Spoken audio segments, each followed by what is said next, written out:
Williams, one of the greatest writers of the 20th century, was once quoted as saying that, "What's talent but the ability to get away with something?" We all experience times when we feel like we're just not good enough. It's that moment of doubt when you get a promotion, or that dread when you're about to speak in public. You wonder, am I a fraud?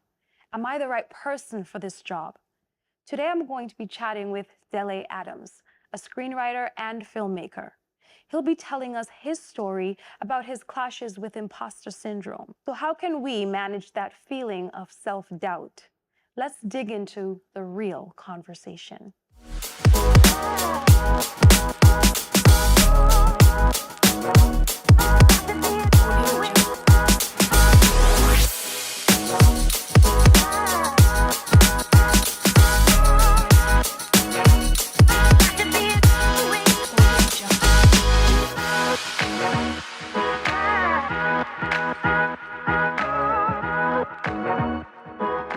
Sitting with me, Delé Adams. So Della, we're not going to waste any time on getting into this. We're going to be talking about imposter syndrome. How do you summarize that? I would define imposter syndrome as the collective set of feelings where, when you get a job, a new job, more pay or whatnot, and you're gripped by this sensation that, am I good enough? Am I a fraud? Did I just stumble into this? And it's a persistent set of those particular feelings. Like when you're about to speak in public for the first time, you get gripped by stage fright. I imagine that rolled out over a lengthy period of time. That's imposter syndrome. That's just one of the many symptoms of imposter syndrome. And I've suffered from it most of my life, and I think most people have. But it's just a fact of life. It's not a disease that you can acquire. It's just a fact of life. Everybody has it at some point in time. Everybody will go through it at some point in time. It's just, I guess, it's just a matter of your coping mechanisms. As long as they're healthy, then you should be okay. But that's it in a nutshell for me. Great. But to first acknowledge that there's a problem, we have to first be able to recognize it. So how do we even recognize it within ourselves that we do struggle with imposter syndrome? All of us. We wear masks in society. Yeah, we do. We wear masks all the time. Those of us who, I think of it as like Instagram. We walk about, people see us, but they don't see us. They don't know what we're going through. All they see is the facade, we have on our face, and we go and we face the world. But inside, a lot of us have these crippling sensations, this feeling, am I doing this right? Am I doing this is this adulting thing right? But recognizing the problem, recognizing that we might have a problem, it's scary to a lot of people. Because it's this feeling of, are my insecurities on display? Or what we call flaws or shortcomings? Can they see these things that I'm trying to hide so desperately? I think, especially here, we're masters of hiding our feelings, masters of putting them away, putting them aside in certain situations. But imposter syndrome, we didn't have a name for it. It wasn't until I got onto social media and started, as my wife calls it, Twittering, that I was able to put a name to that sensation. Whenever I wrote something, I thought, oh, this is good. And then almost immediately after, oh no, this is crap. I've struggled with that. This is absolute dread. I've struggled with that. What the hell is that right? No, this is nonsense. No. Ernest Hemingway once said, the first draft of anything is crap. Yeah. So, he was onto something. As writers, I think that we definitely struggle with that. Yeah. And I don't know, we, because of the circles I travel in online and whatnot, I see a lot of memes that speak directly to that experience. So I'm like, oh, that's how I knew that I wasn't alone. I was able to find some kind of community with another group of up-and-coming screenwriters.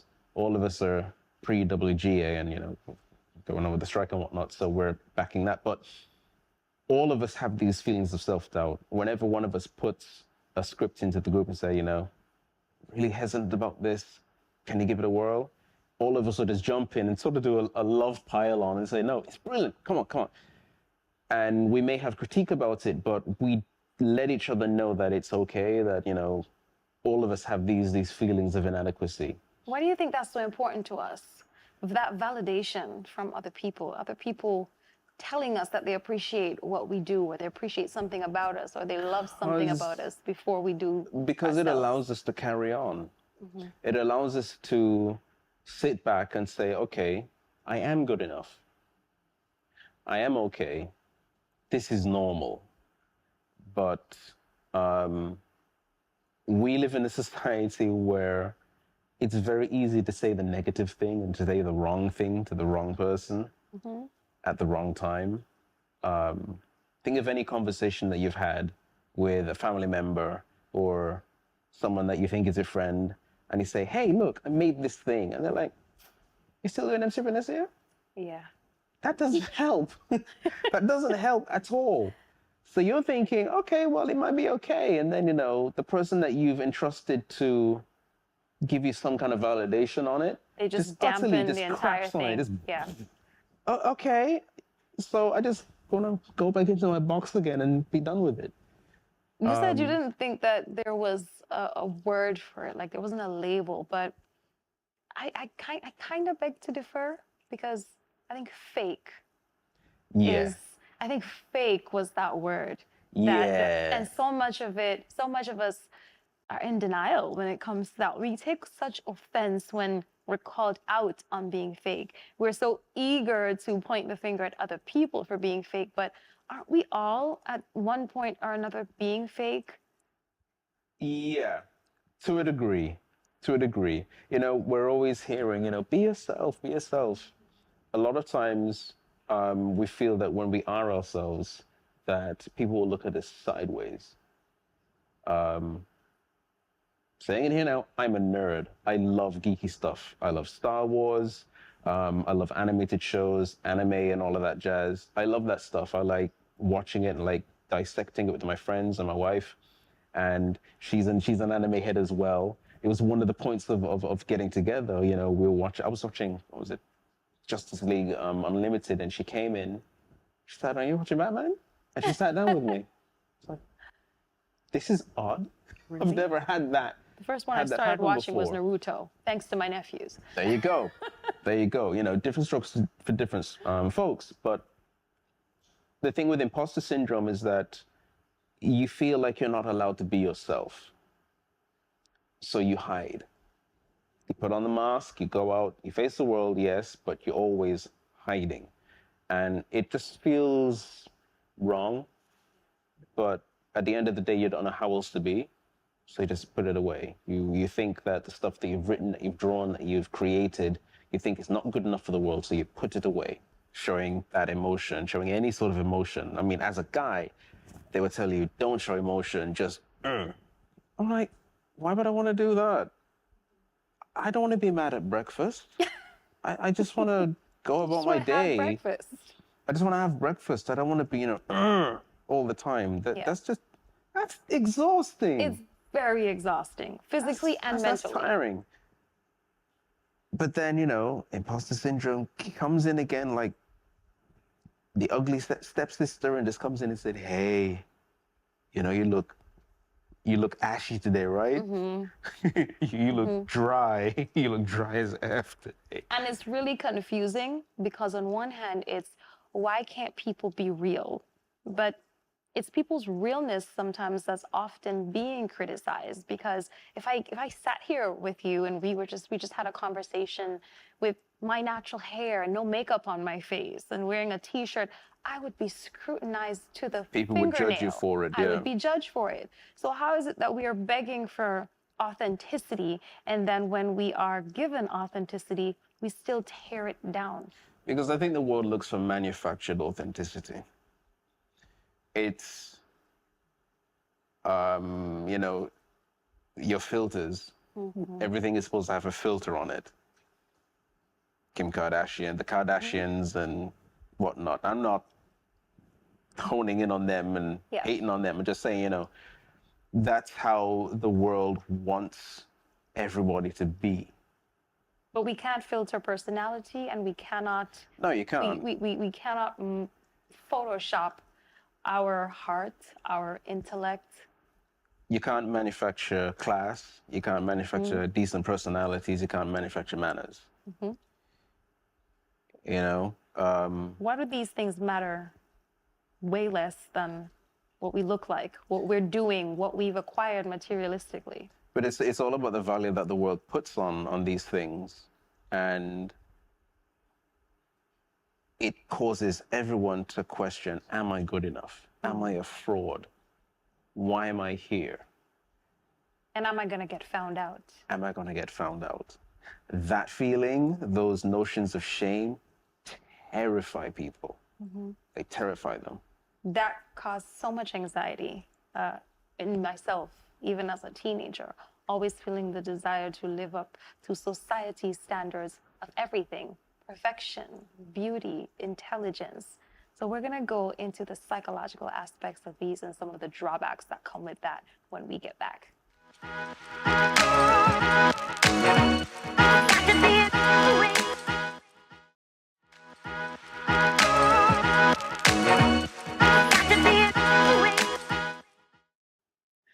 Now, clearly there are psychological drawbacks to this. I mean, from the decisions that we make and the discomfort and the inconvenience that we often put ourselves in simply to maintain this perception that the world has of us, and this idea that the world has of us, from the kind of school that we choose to go to. I know friends who simply chose a specific school because it looked good on paper, even though they hated that school. I know people who took on careers knowing that they were in love with doing something else, yeah. simply because having that title and that status gave them a certain appeal when it comes to society. Why does that matter to us so much? We're social creatures. We need, we want, we crave acceptance, and usually we'll go for it by any means necessary, even if it means that we have to twist ourselves mentally, physically, emotionally, getting the acceptance from the figureheads that we crave acceptance from, whether it's our parents or our partners or our friends and whatnot. We perform those gymnastics. It's taxing, but we do it anyway because we need that acceptance.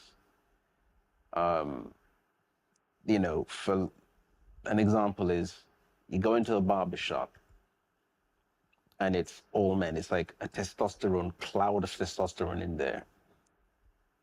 And then gruff, beer banging, there's alcohol, there's sports on the TV or some action movie and whatnot. It's testosterone. But how many of them, whether they're sitting in the chair, forming the haircut, or sitting waiting for their haircut, how many of them actually enjoy, truly enjoy being in that space and what I call performative, being performative? I just want to get my hair cut, man. I cut my hair. Just cut my hair, please. Just cut my hair. I just want to get in and out. I don't want to have to perform. Oh yeah, you know, we're talking about this thing. I hate the term. That was deeply mid last week or whatnot. I just want to get my hair cut and get in and out.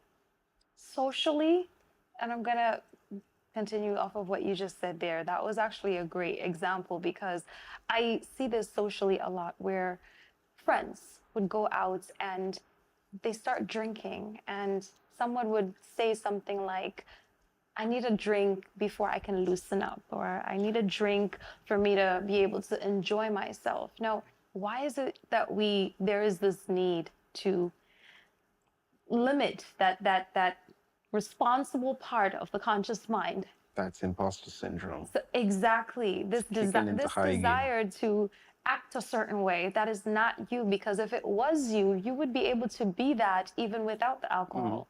You would be able to be that even without the drugs. And then the people that you're surrounding yourself with, if these are really your friends, why do you have to be anything but yourself to be around them, to be accepted by them? Notions of normalcy. What's perceived as normal isn't always healthy. Um, I've been on this earth long enough to see healthy patterns and unhealthy patterns in terms of, you know, your friend circle and whatnot, who you have in your space. Imposter syndrome informs all of us growing up. It tells us how to be accepted based on our observations, how to behave, how to dress, how to eat, just how to be. And it takes courage to get yourself away from that, to see people as they are, and to see yourself as you are, to accept I'm this way is not a bad thing. It's not a bad thing to not want to drink. It's not a bad thing to not want to be aggressive all the time, or to need to be aggressive, or to, you know, drive like an idiot and say that, you know, like, that's how man drive, no? But a lot of people don't come to that realization, and they continue on, and it just becomes who they are. It's just how it is. And that's unfortunate, because it means that they are missing out on richer relationships, richer life, and habits and hobbies that, you know, they could be otherwise engaging in when they're on their own, or, you know, with friends and people, the people that would actually appreciate them for who they actually are. Do you think that social media has given, well, Oh, without a doubt. everyone an outlet to really go all in with these alter egos and these avatars? Yeah. Social media has allowed us to engage in full-on pretending. It's rare that you meet people who are who they say they are, and hiding behind a keyboard allows you to be somebody else entirely. That has good and bad effects. That's positive and negative. And that's a whole other conversation right there. But it also allows for community. I found community in the online, in the digital space, because the people that I connected with that told me that, you know, this is what this thing is, this imposter syndrome, this is what it is. We all have it. Yes, we It's do. like, my wife gave me a magnet, said, you know, it's okay. We're all crazy in here. They know me in here. And that's what it felt like. It was that sense of community.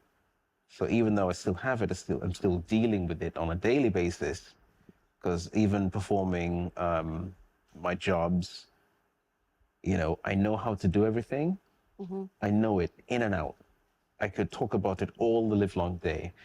This goes here, use this color gel, whatnot, use this camera angle, all of that. I know all of that. But sometimes walking up the stairs to get to the next job, I sort of freeze. I'm like, what's happening? Oh, hello, my old friend. It's imposter syndrome. You can't do this. You're not good enough. They're going to see that you're a fraud, that you don't know what you're talking about. It's going to go wrong. That's the fear. That's that fear. And I have to deal with it. I have to deal with it, because I have a job to do. One of my coping mechanisms is give it a reality check. I'd like to eat sometime this month, so I have to do the job. That's how I power Snap through back it. into it. Snap back into reality. That one doesn't always work, so you have to find something else. So you have to find multiple ways of dealing with it. And But what's the worst that can happen if people see us? Because you talk about your relationship and your wife. Oftentimes I would hear people argue with each other, and someone would scream, "You don't know me." They've been together for 5 years, but you're screaming to another person who's supposed to know you pretty well, "You don't know me." How is it that we want to accuse people of not knowing who we are, but we're not showing people who we are? Is that really fair to society to judge them for the way they judge us if we're not showing them exactly who we are? And I'll give you an example. I had a friend of mine recently who is always on social media, always posting on social media and things like that. And I asked her, I said, "Do you think that if you ever decided to go on social media with no filter on your face and without full glam, do you think that your followers would respond to you the same way?" And she said, unequivocally, "Absolutely not." She knew. She knew, she was aware of it. And so it was, then why? Why keep up this facade? As you said, it's exhausting. It is, but we do it anyway because that's the norm. That's what's expected. Because that leads to acceptance. And, you know, you'll meet people who will say, "Oh, I don't care what anyone thinks about me." Rubbish. We all care. We all Yes, care. we On do care. some level, we all care what people think about us. And that's just the cold truth of the human condition. We need acceptance. If you were to put somebody in front of me and say that that person doesn't give a damn what anyone thinks about them, I'll tell you that person is a liar. It's a defense mechanism. It's a defense mechanism, Yeah. yes, and there are other layers to it as Yeah. well. But yeah, primarily, yeah, projection and all of that. Yes, if I pretend that, but that's another mask that you're Yeah. putting on. If I pretend as though I don't care about anything, then anything that comes my way that's negative doesn't affect me. If I make the world feel like they're not affecting me, then I'm not affected. Yeah. So and it becomes a lie that we tell. A lie that we continue to It perpetuate. becomes, in writers' terms, in screenwriters' terms, it becomes your ghost. The ghost is something that your protagonist believes at the beginning of the film, and halfway through they have that lie challenged. The and it just problem with that, though, turns their world upside down. is at the end of the film, we still have to live with ourselves. Yeah. How But- do you cope with that? I write. Me too. I write. I often wonder what other people who don't write do, because I would go insane I don't know. if I couldn't know unload what they would do. everything in my head onto a paper. I don't have a frame of reference for it because my wife and I, we both write. We both write creatively. She writes plays, I write films. And that's how we come across a problem and we sort of get into that zone and we write it out. That's one of our coping mechanisms. But it's the same thing, write a script. I think, is this good enough? Same thing every time, every single time. I write something and she writes something and I read it and it's brilliant. She does brilliant work, amazing work. So it's a constant battle of self-doubt. It's that constant battle of self-doubt, exactly that. And she thinks, I don't know. And she puts it away. And sometimes those plays will be there for years. And I'd be there begging her, please, let's put this one on. We've only just started getting into some of these plays. We will continue with this right when we come back.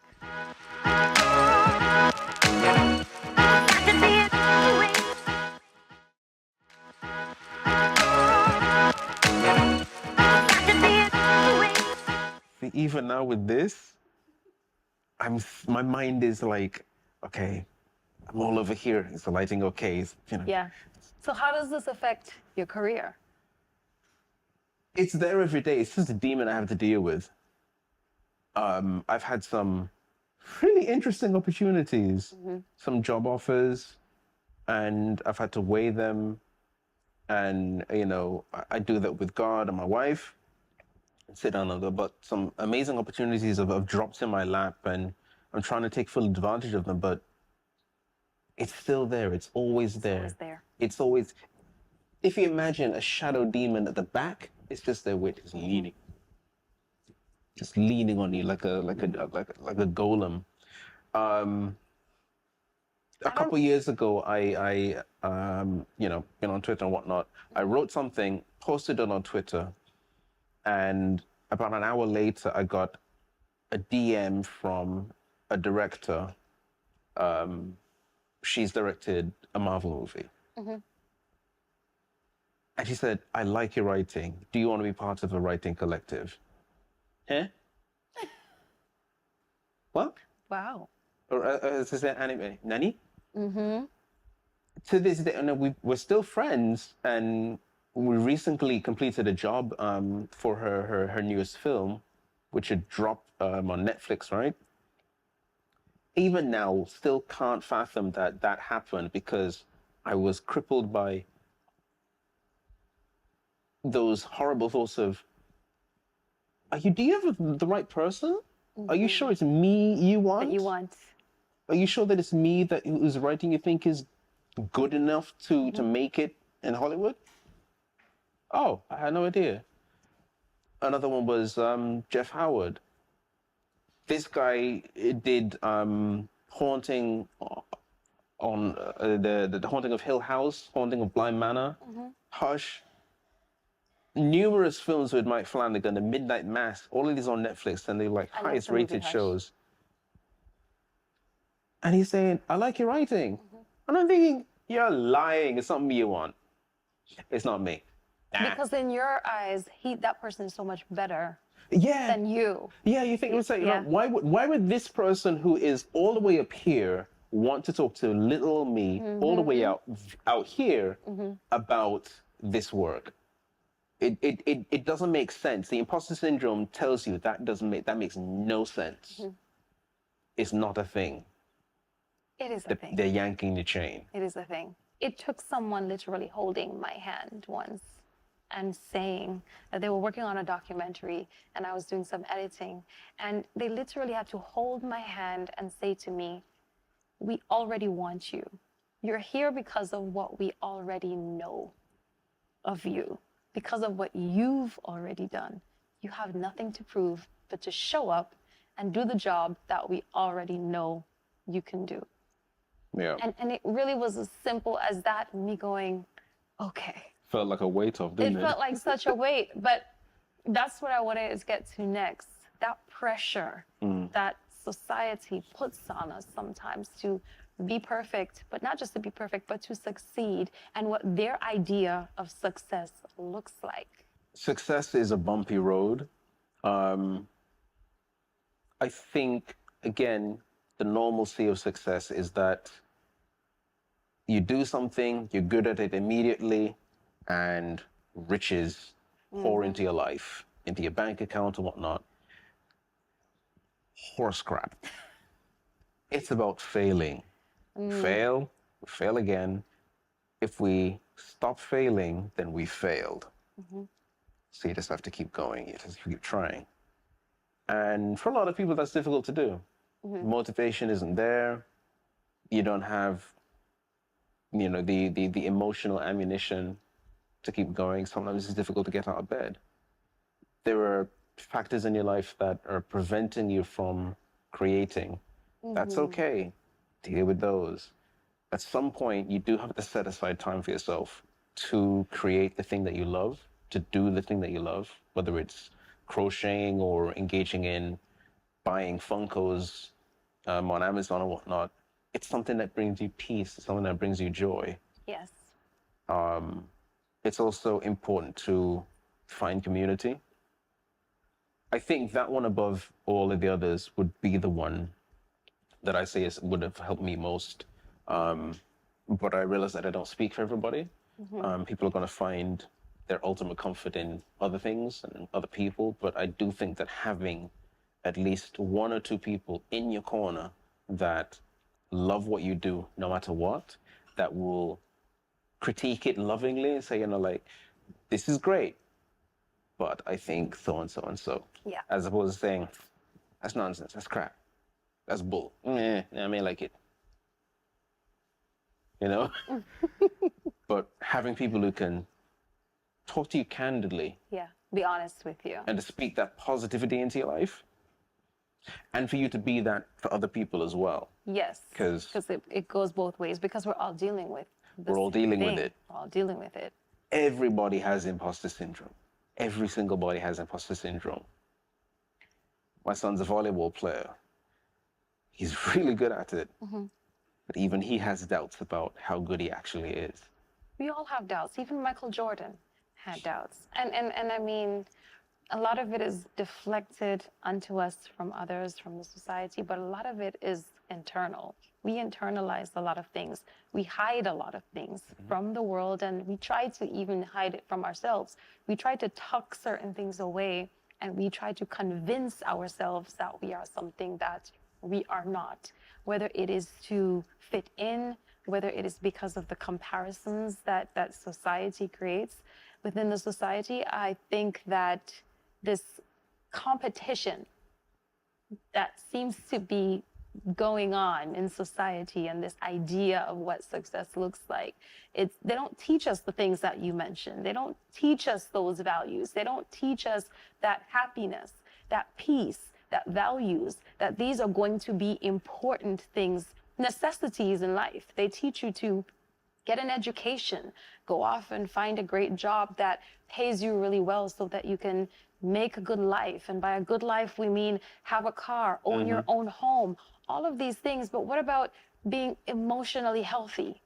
What about being a sound-minded individual? I would have loved to have had an emotional intelligence class an in impactful school. member of society. That's success to me, being able to raise a child to be a wholesome, good human being. It's not about you going to an Ivy League school and having $1 million paying job. What kind of person are you? You know, I would have absolutely loved to have an emotional intelligence class in school, whether primary school or high school. I would have made better choices. We would have all made better choices. I would have made slightly better choices. We weren't being taught understanding and empathy and these types of honesty. But they don't teach it, so, No. you know, we do what we can.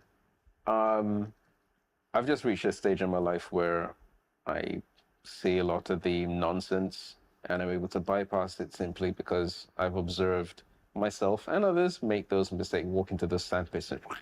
Does that affect your parenting skill? It has. It has. I could be an absolute disciplinarian, but I actively choose not to be because I just don't want to make those kind of mistakes. I've seen where those lead. I don't want that to happen. I don't want that to happen with my youngest.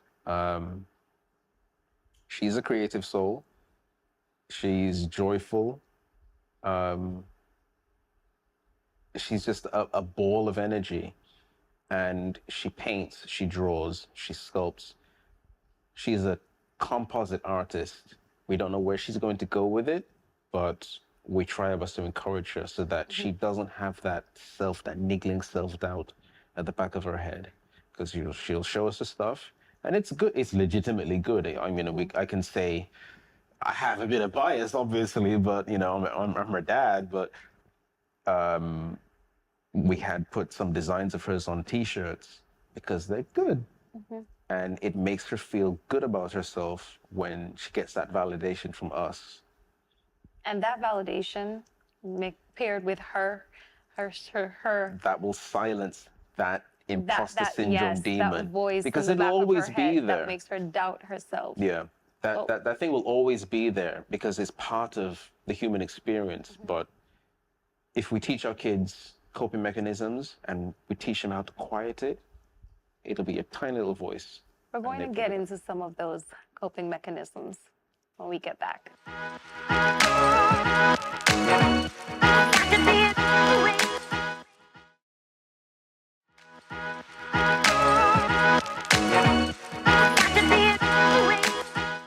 Lovingly annoying my wife. Major one there, you know. She always barking stuff after me. Say, "Hey, Mama, you know." I say, "It's great. It's great. It's great. It's a good. It helps to break up that tension." Yeah. The other is the obvious one, writing. I write. I'm a filmmaker. I storyboard. I enjoy the process, so I get involved in that. It allows me to think and think without thinking, if that makes any sense. I go to the gym whenever I'm feeling frustrated or whatnot. That I find that helps. Is, the iron doesn't lie. I think Henry Rollins said that 200 pounds is 200 pounds. The iron doesn't lie. It's objective and it just recenters unbiased. everything. It's unbiased. And it allows me to refocus, and I'm able to deal with those niggling feelings and sensations of doubt. When I get a call with positive news, I tell her, and we take the win. It's a small win, it's a big win, take the win, enjoy it. Yeah. Don't rest on it, obviously, but take the win. I think that is probably those are my key coping mechanisms. We're dealing with this, demon. I think we share some of those Yeah. same Yeah. coping mechanisms. Working out, writing, just staying in a creative headspace, but staying in a positive headspace and being around good people, not people who are yes men and invalidate you even when they shouldn't be. Yeah. But people who are just going to be there to be honest, people who are going to be there to hold you accountable. If we didn't see this person over there with that car, would having that car ever infiltrate our minds? Would we ever think Probably about not, no. having that car? If we didn't have social media and we didn't have access to all of this opulence, would we really be desiring so much more than we actually need? Content with those intangible things, those values, those things that really make us happy. Just doing what makes me happy has been one of my coping mechanisms. It's not about. It's a good one. It's not about what looks like success to you, because what looks like success to you might make me totally miserable. But if it makes me happy and it's not hurting you and it's not hurting me and it's true to who I am, then that's just what I'm gonna do. And I think that for me, that's been working. It's still hard. I'm not gonna lie. It's difficult to escape the wearing of the mask still, because there are just some circumstances that I don't want to say calls for the mask to be put on, but it becomes inevitable. Like, it always has to be in my back pocket. I always have to be very aware. The older I get, the less I give a toss, and that's quite helpful. The less I care about, well, not care, but the less I care about what people think of me. It's exhausting, and I'm tired. I'm tired. My knees don't work. I get up in the morning and my knees are making music, and it's like, nah, man, come on, just say, ting, ting, ting, ting. Nope. I don't have time. I don't have energy for that. I think the moment I woke up one day and it hit me like, my life and yours will never look the same. Right. And what makes you happy and what makes me happy are never going to be the same. So why should I try to attain the things that you have, do the things you do, look the way you look? I don't want your problems. You definitely don't want mine. Also, because I don't know how you came by it. I genuinely don't know how you came by it. It was a slap in the face. Yeah. It was a slap of reality that life is short. It can be. You got a slap in the face. I got a full-on body slam. My back ain't been right since. And, the older I get, the less important the material seems. Enjoying experiences with loved ones is more important. And those moments quiet the imposter syndrome. It's interesting Because that you said that. even in parenting, you wonder, am I a good parent? Am I a good dad? Am I a good mom? My kid is crying because I disciplined her. Am I a good parent? Yes, you are. They're not dead. They are very much alive. They are fed. They have a roof over their head. They'll be all right. They're all right. Take the win. Yes. You don't have to look at someone else's lifestyle with their kid and say, oh, they're a great parent. Yeah, that may be, but they could also be a really crappy one too. Yeah. They've just given the kid trimmings and the dressings and whatnot. The real mark is, how does that kid respond in unfamiliar situations? Mm-hmm. Is she running around causing a fuss, or is she running around and charming the pants off everybody? Mm-hmm. Okay, she's doing the latter. We're doing okay. It extends to every aspect of your life. Mm-hmm. It'll always be there. You just have to learn how to shut it up every once in a Try to while. quiet the noise. I have to do the thing that I feel is purposed to me and only me. And only I can know that, because only I live my life and only I stand in my shoes. And I think that if we could all just stand in front of that mirror, turn our heads, upwards, and just ask, why am I here? What is it that I am meant to do? What is it why did you wake me up this morning? There's something that I'm still supposed to do. Guide me toward that. And once we recognize that, we realize nobody else can do that for us. We have to do it. So that sets you apart. Stop focusing on being in everybody else's race and keeping up with everybody, because the fact is, human beings are notorious for being fickle.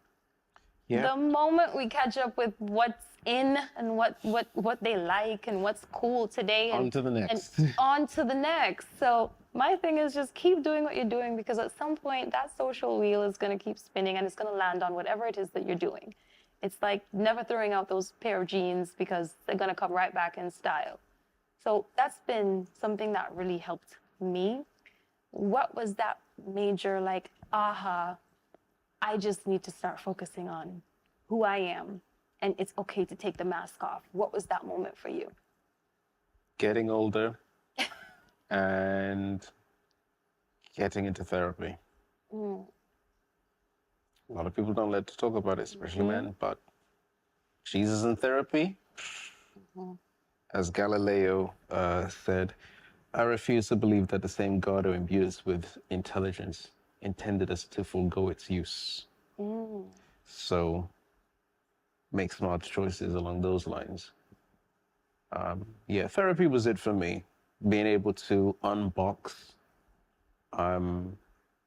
certain aspects of my psyche has helped a lot, is helping, because it's not a process that, it's, you don't finish, you don't graduate therapy, you don't finish therapy. Oh, we're done, let's go home.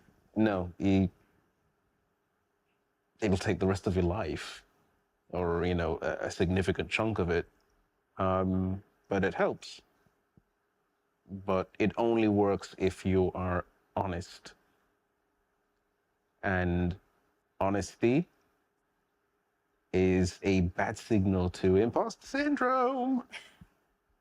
It's a bad signal, because the second you start being honest, you start thinking about, should I be saying any of this? Any of it at all? Nope, I'm gonna shut up. No. It won't work. It won't work if you do that, if you allow that to take hold. But I just have to learn how to live with it. We all do. We all do. Do you think that you're living with it well? I'm managing. It's a daily, it's a day-to-day thing. But understanding that everyone has it, that I'm not alone, that I have people who care about me as well, who are also dealing with it, that allows me to sort of, okay, yeah, I can do this. Thank you so much, Delé. This was a very, very informative conversation for me, and a personal one. So I appreciate you being here and having this conversation with me on The Real Conversation. Thanks for having me. You're welcome. Imposter syndrome never truly goes away. We can, however, learn to quiet the voice with healthy coping mechanisms. The first step is always the hardest. Let's continue the conversation. You can find us on social media here, here, and here. And remember, be kind to yourselves and each other, because when we know better, we can do better. Until next time.